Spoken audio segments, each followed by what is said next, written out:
And welcome back. In the previous video, we talked about a few of the common tags that HTML uses. And we're going to expand on that knowledge and learn a few more. So I'm going to delete these. And I'm going to teach you about something called a ordered list. So an OL tag. And within this tag, we have list items. Banana. And another list item. Do apple. And lastly, let's do orange. So if I save this, again, I refresh, and we have banana, apple, orange. So you can see here, this is how you make lists.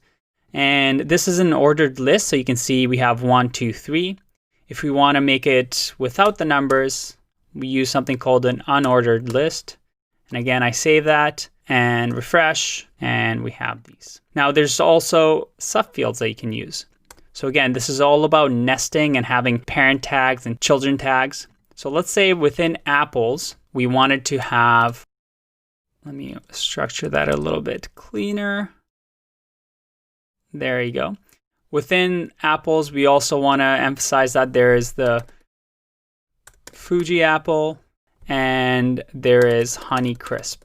Well, I can't think of a third type of apple, so I'm just going to delete that. If I save this and refresh, well, we have a nested list. There you have it. We have your list items. I'll see you in the next video where we're going to learn about putting images into our website and self-closing tags. See you in the next one.